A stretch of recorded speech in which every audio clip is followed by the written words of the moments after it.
हाल ही में अमेरिका में अवैध रूप से रह रहे भारतीयों के डिपोर्टेशन का मामला काफी ज्यादा चर्चे में है।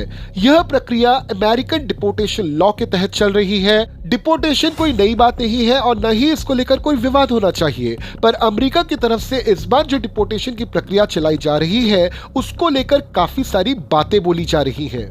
तो चलिए इस मामले पर आज नजर डालते हैं। हमेशा की तरह अगर आपको कंटेंट अच्छा लगा तो इसको लाइक और शेयर जरूर कीजिए। चैनल को भी सब्सक्राइब करना बिल्कुल मत भूलिए।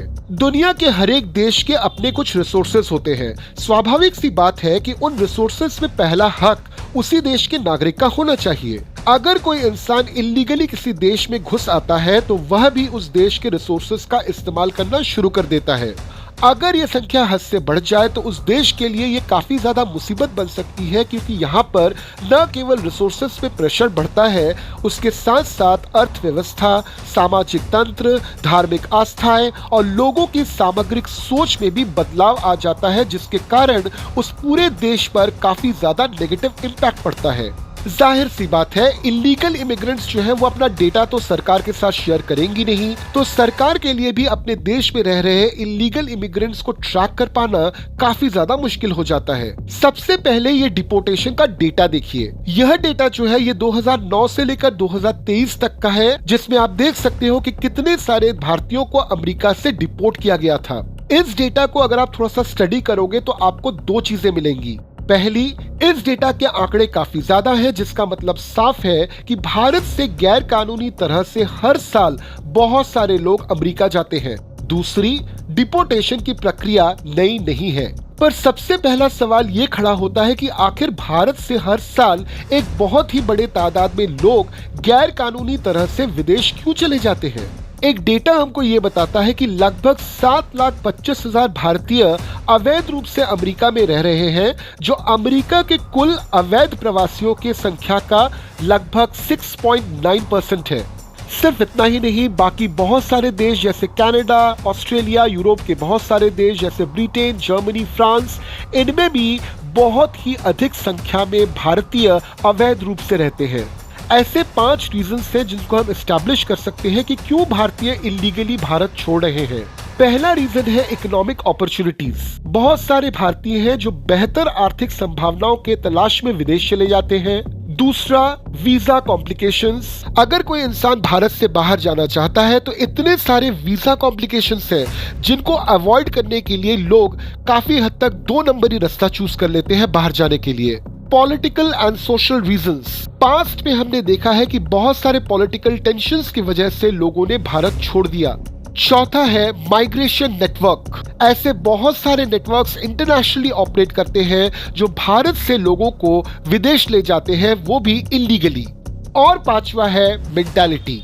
ऐसे बहुत सारे लोग हैं जिनको लगता है कि अगर आप विदेश नहीं जाते हो तो कहीं ना कहीं आपका सोशल स्टेटस डाउन हो जाता है, और अगर इन लोगों को विदेश जाने में कॉम्प्लिकेशंस हो जाते हैं तो बहुत ही आसानी से वो 2 नंबरी रास्ता अपनाकर विदेश चले जाते हैं। अब चले आते हैं दूसरे सवाल पर कि जिस तरह से डिपोर्टेशन का तरीका इस बार हमने देखा कि लोगों को जंजीरों में जकड़कर एक प्लेन में ठूसकर अमेरिका से भारत भेजा गया, क्या ये सही है? इसके लिए सबसे पहले आपको समझना पड़ेगा डिपोर्टेशन का प्रोसीजर। किसी भी देश से डिपोर्टेशन तभी पॉसिबल होता है कि जब जिस देश के लोग डिपोर्ट किए जा रहे हैं उस देश की सहमति मिले। यानी जब अमेरिका ने अवैध तरीके से उनके देश में रहने वाले भारतीयों को चिन्हित किया तो पूरी की पूरी लिस्ट पहले उनको भारत को देनी पड़ी। इस पूरे लिस्ट पर भारत ने जब अपनी सहमति जताई कि ये लोग भारत से अनइन्फॉर्म्ड एंड इलीगली यहाँ से अमेरिका गए हैं, तब अमेरिका ने उन्हें भारत डिपोर्ट किया। यानी भारत और अमेरिका के बीच जो डिपोर्टेशन का प्रोसीजर है वो पूरी तरह से दोनों देशों के कूटनैतिक संबंधों पर बेस्ड है। ऐसा नहीं है कि अमेरिका को लगा और उन्होंने जबरदस्ती इन लोगों को भारत डिपोर्ट कर दिया। अमेरिकी एजेंसीज का कहना है कि ये जो लोग थे जिन्हें डिपोर्ट किया जा रहा था, ये किसी भी वक्त सेफ्टी प्रोसीजर्स तोड़ सकते थे, जिससे डिपोर्टेशन का प्रोसेस प्रॉब्लम में आ जाता, और इससे बचने के लिए ही उन्होंने इन लोगों को चेन्स में जकड़ा।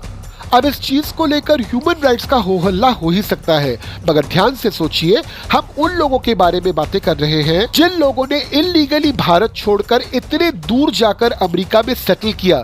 तो जस्ट इमेजिन उनका माइंडसेट क्या हो सकता है। अगर ये लोग डिपोर्टेशन के प्रक्रिया के दौरान किसी भी तरह का गैर कानूनी कदम उठाते हैं तो इसकी जिम्मेदारी पूरी तरह से अमेरिकन एजेंसीज की हो जाएगी, जिसका उन्हें इंटरनेशनल लेवल पर आंसर देना होगा। तो अगर उन्होंने इलीगली आए हुए लोगों को लीगल दायरे में रखने के लिए जंजीरों में जकड़ा तो इसको लेकर इतना शोर शराबा क्यों? अब जो लोग इलीगली भारत छोड़कर अमेरिका में रह रहे थे, जाहिर सी बात है वो भारत के लिए अच्छा तो वहां नहीं बोल रहे थे।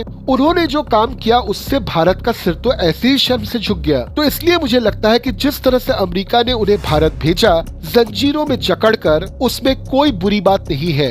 अंत में मैं इतना ही कहना चाहूंगा कि हो सकता है कि आप में से भी बहुत सारे लोगों ने ये प्लानिंग की है कि आपको भी फॉरेन जाना है, वहां पे सेटल होना है, वहां पे इनकम करनी है। तो प्लीज कोई ऐसा काम बिल्कुल मत करिएगा वहां पे जाकर जिससे आपका और आपके देश का नाम खराब हो, क्योंकि दुनिया के किसी भी कोने में आप रहो, आपकी पहचान हमेशा और हमेशा रहेगी भारतीय की तरह। तो चलिए फिर मिलते हैं अगले वीडियो में एक नए टॉपिक के साथ। जय हिंद।